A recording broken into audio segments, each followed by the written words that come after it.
Terus kami coba sekarang dari Ansor. Kira-kira langkah apa yang Ansor tempuh khususnya untuk Temanggung? Kita agak bersempit dulu. Terus di Temanggung itu khususnya tembakau mau dikemanakan? Ataukah suara Ansor kepingin nanti mendorong kepada DPRD membuat regulasi tentang masalah tembakau atau bagaimana? Ini mumpung ada bosnya Ansor untuk bisa bersuara tentang tembakau. Assalamualaikum warahmatullahi wabarakatuh. Alhamdulillah pada kesempatan kali ini kita dapat bermuajah dalam suasana membahas tembakau.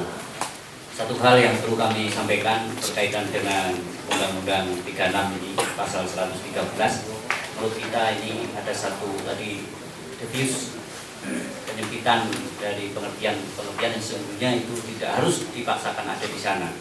Kita melihat bahwa dalam ayat 2 pasal 113 itu bahwa produk tembakau itu merupakan zat aditif. Pemerintah beranggapan bahwa untuk ujian derajat kesehatan yang setinggi-tingginya bagi masyarakat ini harus ada PP dan lahirlah PP 109 itu.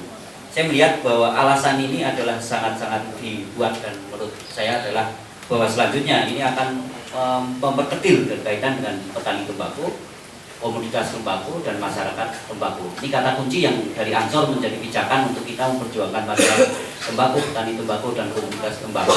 Ini menjadi bagian yang tidak terpisahkan. Kita memahami bahwa berkaitan dengan tembakau ini bagi masyarakat tembakau sudah harga mati. Maka Ansor pun juga harga mati berkaitan dengan mempertahankan 3 identitas: petani tembakau, komoditas tembakau dan juga masyarakat pertembakauan. Yang perlu kami sampaikan, alasan-alasan yang berikutnya perlu kita sampaikan tadi bahwa kemudian zat adiktif itu sangat menonjol kepada tembakau, sangat real. Dalam pasal-pasal berikutnya itu juga sangat disebutkan, ya, sangat-sangat disebutkan dan juga sangat dipaksakan. Ya. Yang perlu dicatat dan perlu dipahami juga oleh nanti pembuat regulasi adalah bahwa kalau rokok itu menjadi bagian yang nanti membuat orang tidak sehat, ini masih perlu dipertanyakan lebih jauh, terutama bagi masalah tembakau. Kalau itu benar terjadi, maka asumsi dan yang terjadi real dari tahun 60-an ke atas ini berarti rata-rata penduduk masyarakat Temanggung sesungguhnya harusnya lebih pendek dari masyarakat selain Temanggung yang tidak merokok. Ini logika. Kalau yang adiktif kemudian produk tembakau itu menjadi satu kunci, bahwa itu yang terjadi. Padahal fakta yang terjadi bahwa tahun 2012 ini Pak Bupati menyampaikan bahwa harapan hidup masyarakat Temanggung ternyata meningkat. Ini hal yang kontradiktif sekali. Jadi kalau dipaksakan produk tembakau itu komoditas tembakau, ya ini harus menjadi catatan. Maka sangat bijak kalau hari ini kemudian kita putuskan berkaitan dengan nanti peneluran untuk kita untuk merevisi atau kemudian bahkan menghilangkan. Ya salah satunya ini momennya tepat. Karena 2014 itu ganti rezim, maka ini kita dorong untuk ke sana. Ansor setuju. Rezim baru nanti menelurkan produk regulasi yang nanti pro masyarakat Temanggung, masyarakat Indonesia. Perlu dicatat Pak Lukman, kalau kita sesungguhnya ingat dan yakin dari berkaitan dengan tembakau ini cukai kan juga 79 triliun. Sekarang sudah 100, luar biasa. Mau mencari dari mana pemerintah?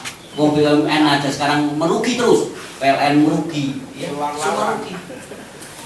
Padahal itu sudah disubsidi, ya, tetapi merugi. Nah itu sumber pendapatan yang luar biasa.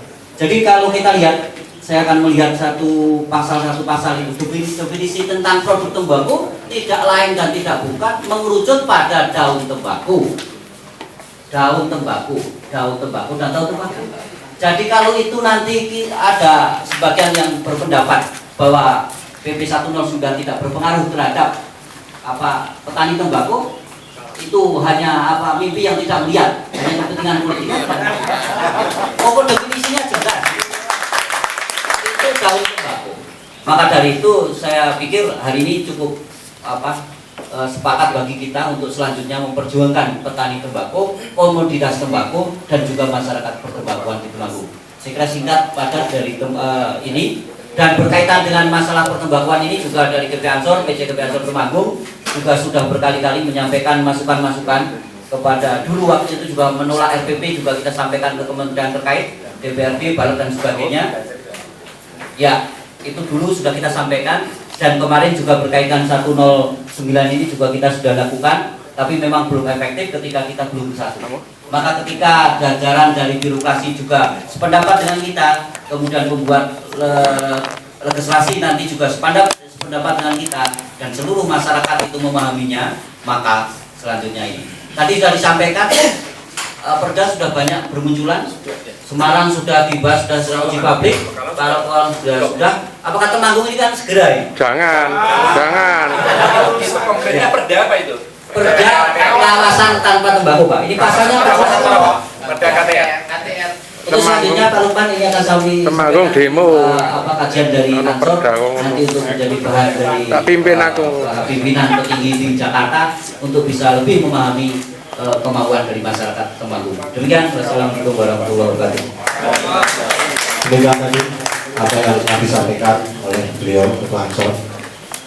Sebelum ke birokrat ataupun kepala dinas, memang kalau daerah lain membuat perda tentang anti rokok, Temanggung seharusnya menolak.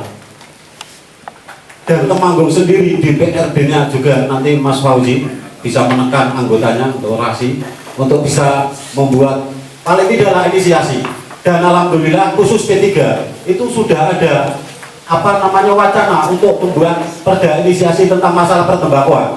Kemarin di sidang paripurna sudah dimunculkan terus 2 kali. P3 selalu care terhadap masalah tembakau, tapi sayang fraksi yang lain tidak peduli. Jadi kan kacau, padahal P3 kursinya cuma 5.